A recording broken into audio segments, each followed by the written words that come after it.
اور جیسا کہ نبی صلی اللہ علیہ وسلم نے بھی فرمایا کہ لا مالک الا اللہ عز وجل، کہ اللہ عز وجل کے سوا کوئی مالک ہے ہی نہیں، باقی جتنے بھی ہیں وہ تمام مختلف چیزوں میں وقتی طور پر تھوڑا بہت کچھ اختیار رکھتے ہیں، اور وہ بھی دراصل حقیقی طور پر اللہ ہی سبحانہ تعالیٰ کے دیے ہوئے اختیار میں سے ہے۔ قرآن مجید میں سورۃ سبا میں آتا ہے قُلِ ادْعُوا الَّذِينَ زَعَمْتُم مِّن دُونِ اللَّهِ لَا يَمْلِكُونَ مِثْقَالَ ذَرَّةٍ فِي السَّمَاوَاتِ وَلَا فِي الْأَرْضِ وَمَا لَهُمْ فِيهِمَا مِن شِرْكٍ وَمَا لَهُ مِنْهُم مِّن ظَهِيرٍ، کہہ دیجئے پکارو ان کو جنہیں تم نے اللہ کے سوا گمان کر رکھا ہے، یعنی اللہ کے سوا کسی اور ہستی کے بارے میں اگر تمہارا یہ خیال ہے کہ ان کے قبضے میں کوئی چیز ہے یا ان کے اختیار میں کچھ چیز ہے یا کچھ وہ بگڑی بنا سکتے ہیں یا کسی مشکل میں کام آ سکتے ہیں، تو ان کو پکار کے دیکھو مدد کے لیے۔ وہ نہ آسمانوں میں ذرہ برابر کسی چیز کے مالک ہیں اور نہ زمین میں، یعنی ان کا اختیار ہے ہی نہیں، اور نہ ان کا ان دونوں میں کوئی حصہ ہے، کوئی شراکت نہیں، اور نہ ان میں سے کوئی اس کا مددگار ہے۔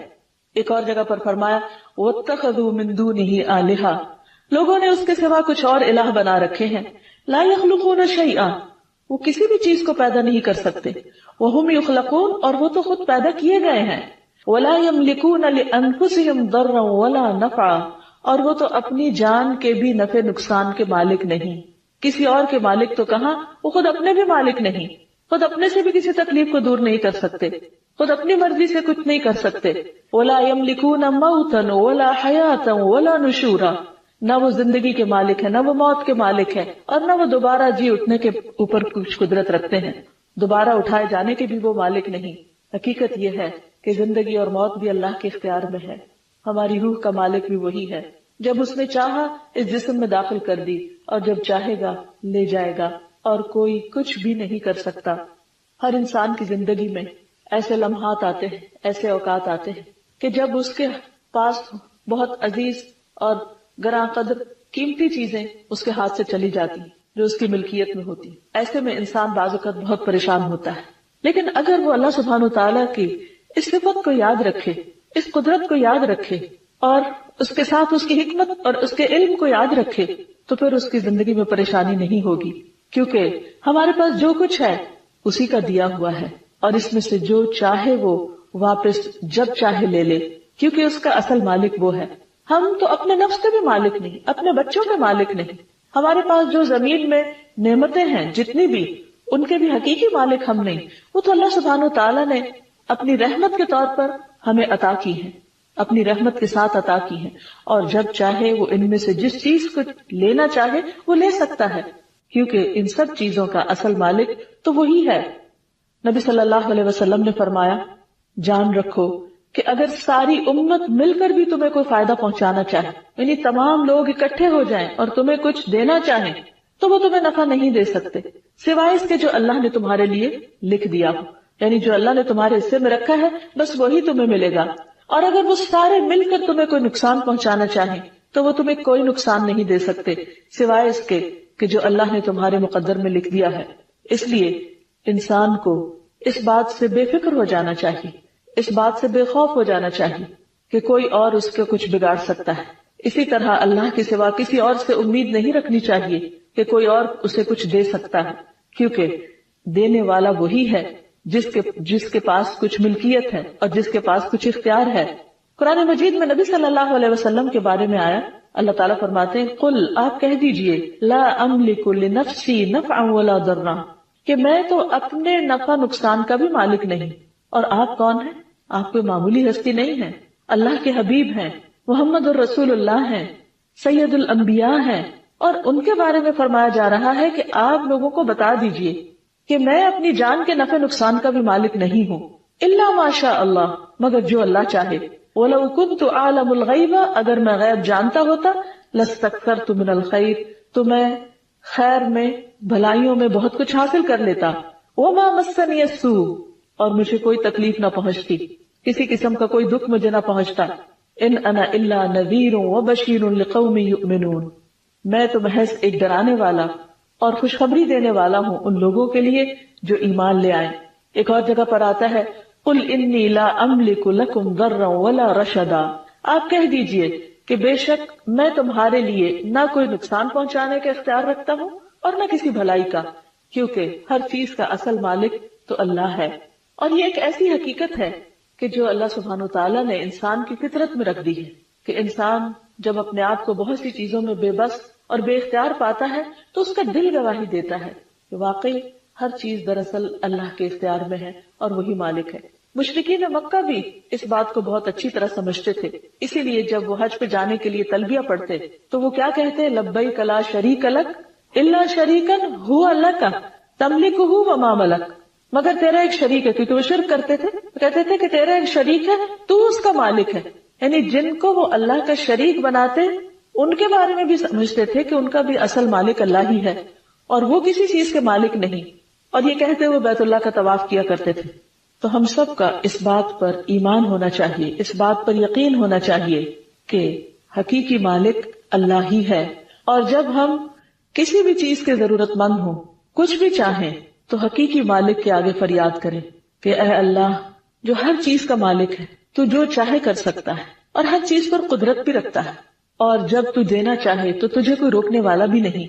تو اس طرح انسان کی دعا کے اندر ایک یقین پیدا ہو جاتا ہے اور انسان کو اطمینان نصیب ہوتا ہے کہ واقعی کوئی ہے جو سب کچھ کرنے پہ قادر ہے، اور یہ چیز انسان کے لیے حقیقی تسلی کا باعث بنتی ہے۔ اور یہاں سے یہ بات بھی پتہ چلتی ہے کہ اگر وہ مالک ہے تو پھر باقی سب اس کے مملوک ہیں، باقی سب اس کے اختیار میں ہیں، اور ان کے دل بھی اللہ کے اختیار میں ہیں۔ اس لیے کوئی بڑے سے بڑا ظالم کسی پہ ظلم نہیں کر سکتا، کیونکہ اللہ سبحانہ وتعالیٰ اگر اسے اذن نہ دے، کیونکہ اس کے پاس جو وقتی اختیار ہے وہ بھی دراصل اللہ ہی کا دیا ہوا ہے، کیونکہ حقیقی بادشاہ وہی ہے۔ دنیا میں اگر وقتی طور پر کسی کو اختیار ملا بھی ہے تو وہ اس کے لیے آزمائش ہے، اور جو آگے اس کے پاس اس کے ساتھ ہے ان کے لیے بھی حقیقت میں وہ آزمائش ہے۔ لیکن قیامت کے دن یہ سارے اختیارات مکمل طور پر چھین لیے جائیں گے۔ اس دن بادشاہت صرف اور صرف اللہ سبحانہ وتعالیٰ کی ہوگی۔ قرآن مجید میں آتا ہے لمن الملک اليوم للہ الواحد القہار، اس دن کہا جائے گا کہ آج کس کی بادشاہت ہے؟ اللہ ہی کی، جو ایک ہے، بہت دبدبے والا ہے۔ پھر یہ بات بھی ہمیشہ یاد رہے کہ اللہ سبحانہ وتعالیٰ کے لیے حیات دائمی ہے اور باقی سب ختم ہونے والے ہیں۔ کل من علیہا فان، تو جو بھی ختم ہونے والا ہے وہ حقیقی مالک کیسے ہو سکتا ہے؟ مثلا ایک انسان اگر لامتناہی زمینوں کا مالک بھی ہو تو حقیقت میں دیکھے تو ہوتا کیا ہے؟ وہ انسان ہمیشہ تو زندہ نہیں رہ سکتا، ایک دن اس کو موت آنی، اور جب اس کو موت آتی ہے تو ان زمینوں کا کیا بنتا ہے؟ ان پراپرٹیز کا کیا ہوتا ہے؟ وہ سب اس کی اولاد میں تقسیم ہو جاتی، اور اگر اس کی اولاد نہ ہو تو دوسروں میں تقسیم ہو جاتی۔ سوچئے آج زمین کے جس ٹکڑے پر ہم بیٹھے، یا زمین کا کوئی حصہ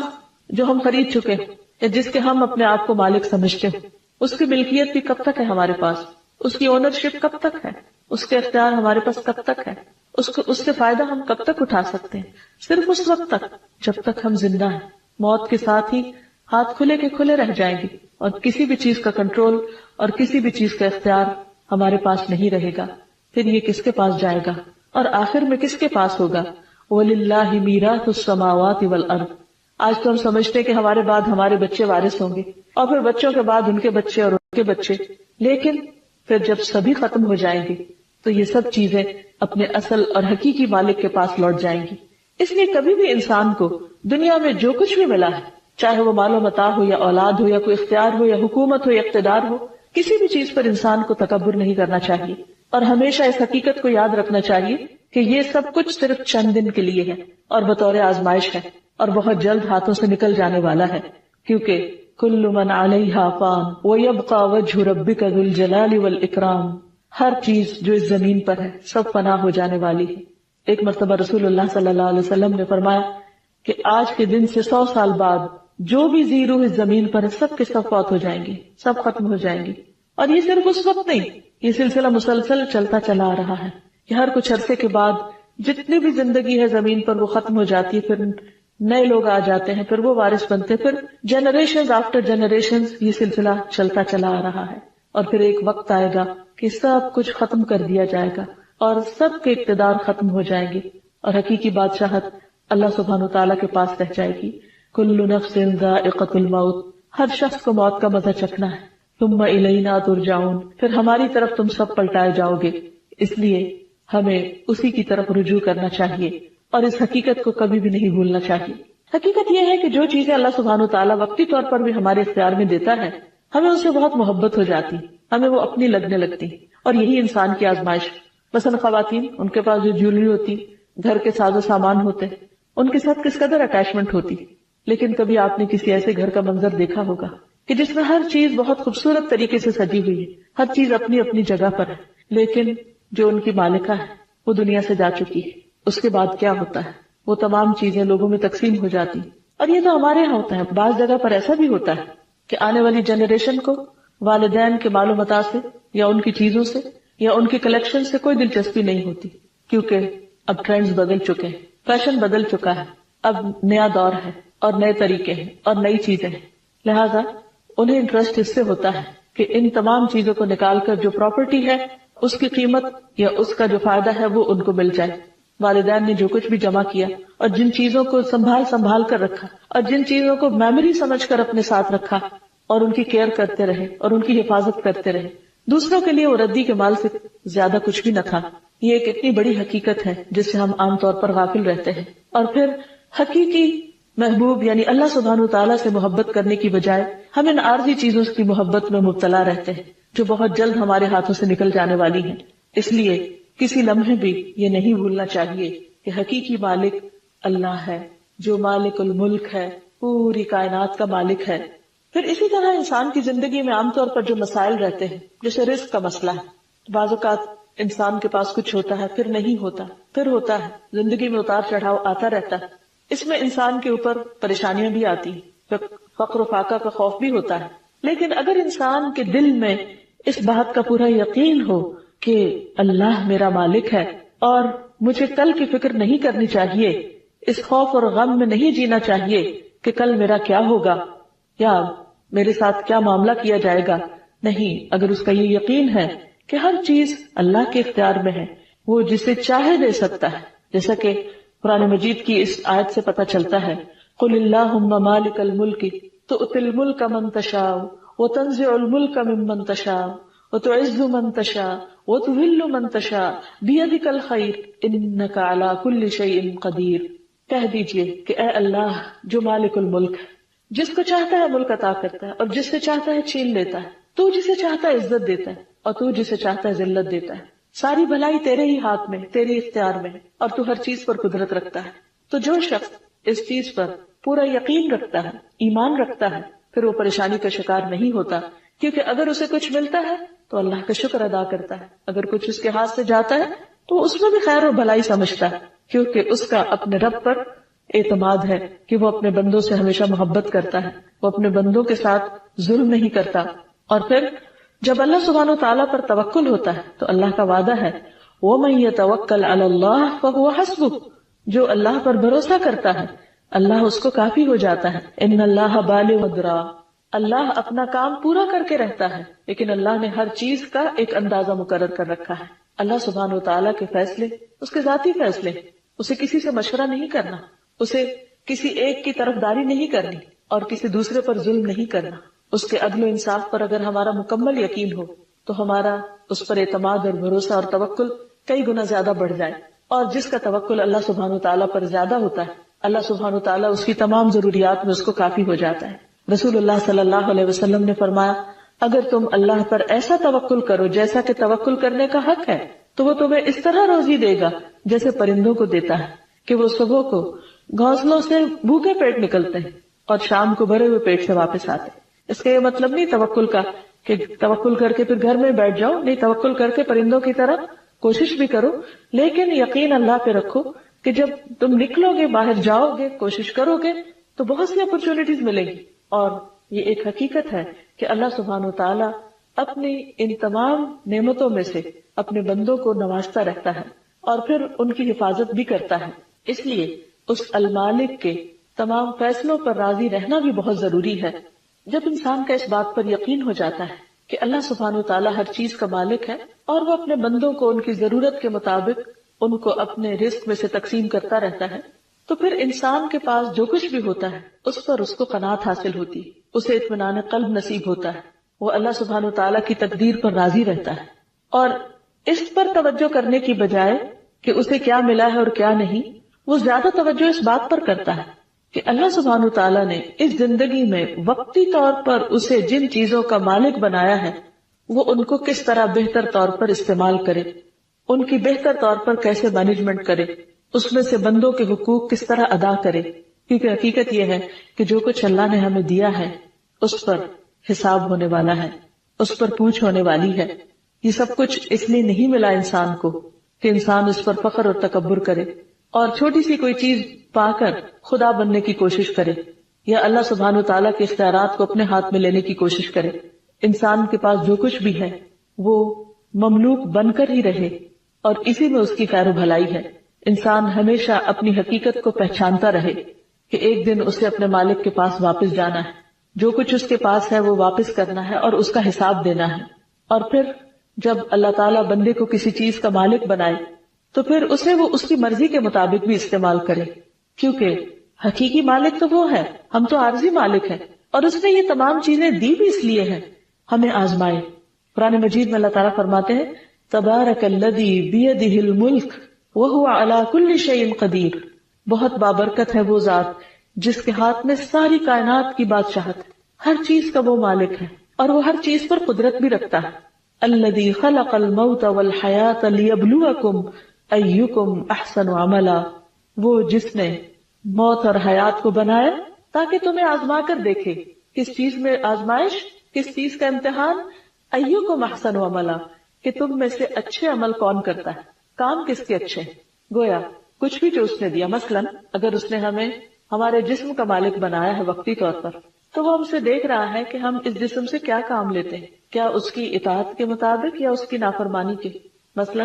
اس نے ہمیں نگاہیں دی تو ہم ان نگاہوں سے کیا وہ دیکھتے ہیں جو اللہ تعالیٰ کی پسند کا ہے یا وہ جو اس کو ناپسند ہے۔ اس نے ہمیں زبان دی تو وہ ہمیں آزما رہا ہے، وہ دیکھ رہا ہے کہ وقتی طور پر اللہ نے انسان کو بولنے کا جو اختیار دیا ہے وہ اس زبان سے کیا بولتا ہے، کیا اللہ کی پسند کے مطابق اس زبان کو استعمال کرتا ہے یا اس کی نافرمانی میں استعمال کرتا ہے۔ اللہ نے انسان کو عقل اور سمجھ دی،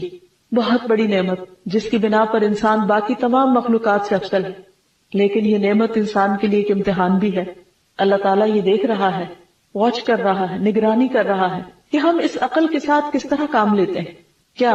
اس کے ساتھ وہ سوچتے ہیں جو اس کی پسند کا ہے یا اس کی مرضی کے خلاف اسے استعمال کرتے ہیں۔ اسی طرح اللہ نے ہمیں مال دیا، یہ ایک نعمت بھی ہے لیکن اس کے ساتھ مال ایک آزمائش بھی ہے، ایک امتحان بھی ہے۔ وہ دیکھ رہا ہے کہ ہم اس مال میں اللہ کا حق اور بندوں کا حق کس طرح دیتے ہیں۔ اگر ہم ان تمام چیزوں کو اللہ کی پسند اور مرضی کے مطابق استعمال کرتے ہیں تو یہی احسن عمل ہے، اور اگر اس کے خلاف استعمال کرتے ہیں تو اس پر پوچھ ہے، اس پر حساب ہے، کیونکہ ہم سب کو یہ یاد رکھنا چاہیے کہ ایک دن ہمیں اللہ کے پاس واپس جانا ہے۔ اسی لیے جب ان میں سے کوئی نعمت چلی جاتی ہے تو ہمیں کیا کہنے کے لیے کہا گیا؟ انا للہ و انا الیہ راجعون، کہ بے شک ہم بھی اللہ کے لیے ہیں اور اسی کی طرف پلٹ کر جانے والے ہیں۔ انا للہ یعنی ہمارا اصل مالک اللہ ہے اور ہم بھی اسی کی طرف جائیں گے۔ تو جب مالک وہ ہے اور اسی کی طرف واپسی ہے تو اس واپسی کا کوئی مقصد ہے، اور وہ مقصد کیا ہے؟ وہ یہ کہ ہم سے دیکھے کہ جو کچھ اس نے ہمیں دیا تھا ہم نے اسے استعمال کیسے کیا، اس کی دی ہوئی ملکیت میں کیسے تصرف کیا، اس کے دیے ہوئے اختیارات کو کیسے استعمال کیا۔ یاد رکھیے یہ اختیار بہت تھوڑے دن کا ہے، اور اس کے بعد جب انسان کی پکڑ ہوگی، جب ملک الموت آئیں گے، جب موت کے فرشتے آ کر روح نکالیں گے، اس کے بعد انسان کا پورا اختیار ختم ہو جائے گا اور وہ اللہ سبحانہ وتعالیٰ کے حضور حاضر ہو کر اپنی ان تمام چیزوں کا حساب دے گا۔ تو بات یہ ہے کہ ساری ملکیت جو انسان کے پاس ہے وہ اس کے لیے آزمائش ہے اور اسے اس کا حساب دینا ہے۔ رسول اللہ صلی اللہ علیہ وسلم نے فرمایا قیامت کے دن کسی شخص کے قدم اس وقت تک میدان حشر سے ٹل نہیں سکیں گے یہاں تک کہ اس سے اس کی عمر کے بارے میں نہ پوچھ لیا جائے کہ اسے اس نے کہاں استعمال کیا۔ اس کی جوانی کے بارے میں اس سے سوال کیا جائے گا کہ خاص طور پر عمر کا بہترین حصہ کہاں گزارا۔ اس کے علم کے بارے میں اس سے پوچھا جائے گا کہ جو کچھ اس نے سیکھا اور جانا اس پر عمل کتنا کیا۔ پھر اسی طرح اس کے مال کے بارے میں پوچھا جائے گا کہ اس نے مال کمایا کہاں سے اور خرچ کہاں پر کیا۔ اور ایک روایت میں آتا ہے کہ اس کے جسم کے بارے میں سوال ہوگا کہ اس نے اپنا جسم کس کام میں گھلایا، کہاں کھپایا۔ گویا ساری صلاحیتیں، طاقتیں اور جو کچھ بھی اللہ نے دیا وہ اللہ کی فرما برداری میں استعمال کیا یا اس کی نافرمانی میں۔ اسی طرح بعض اوقات انسان کو کچھ بندوں کے اوپر ذمہ دار بنا دیا جاتا ہے،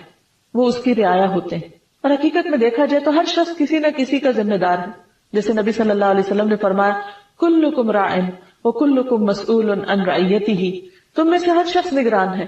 اور ہر شخص سے اس کی رعیت کے بارے میں سوال کیا جائے گا. فالمرأة راعیۃ فی بیت زوجہا، عورت کے بارے میں بھی کہا گیا کہ عورت اپنے شوہر کے گھر میں نگران ہے. ومسئولۃ عنہا، اور اس سے اس کے بارے میں سوال کیا جائے گا کہ اس کے گھر میں کیا ہوتا رہا، اس کے بچے کیا کرتے رہے. اسی طرح گھر کے خادم کو بھی نگران قرار دیا گیا، جو چیزیں اس کے اختیار میں ہیں. مثلا ایک مالک اس کو جہاں جس کام میں لگاتا ہے اور اس کام کے لیے اسے جو جو چیزیں دیتا ہے پھر اس کا حساب ان سے لیتا ہے، اور صرف دنیا میں انسانی حساب نہیں لے گا، کل اللہ سبحانہ وتعالیٰ بھی لے گا کہ تم جس کے ہاں کام کرتے تھے اس کا حق کیسے ادا کیا، اس ذمہ داری کو کیسے پورا کیا. پھر اسی طرح جو بھی کسی انسان کی جاب یا پیشہ ہے، وہاں جو بھی اس کے پاس اختیارات ہیں ان سب کے بارے میں بھی اس سے سوال کیا جائے گا، اس کا حساب ہوگا. اور پھر انسان کے پاس کوئی ایسا بہانہ نہ ہوگا کہ وہ جھوٹ بول کر اپنی غلطیوں پہ پردہ ڈال سکے. یومئذ تعرضون لا تخفی منکم خافیہ، جس دن تم پیش کیے جاؤ گے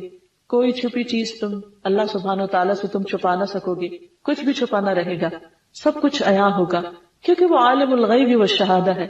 وہ غیب اور حاضر کا برابر جاننے والا ہے. اور وہاں اس وقت وہ لوگ کہ جو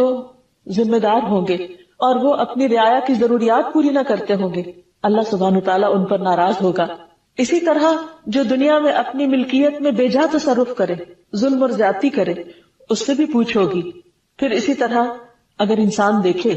تو جو کچھ ہمیں ملا ہے اس میں بھی پورا اختیار ہمارے پاس نہیں ہے. یعنی مثلاً مال ہے تو یہ نہیں کہا گیا کہ جیسے چاہو کماؤ اور جہاں چاہو خرچ کرو، یا اس کے ساتھ جو چاہو کرو، چاہو تو اسے ضائع کر دو، نہیں، اس کا بھی ہمیں اختیار نہیں. مثلاً زندگی میں بھی سوچ سمجھ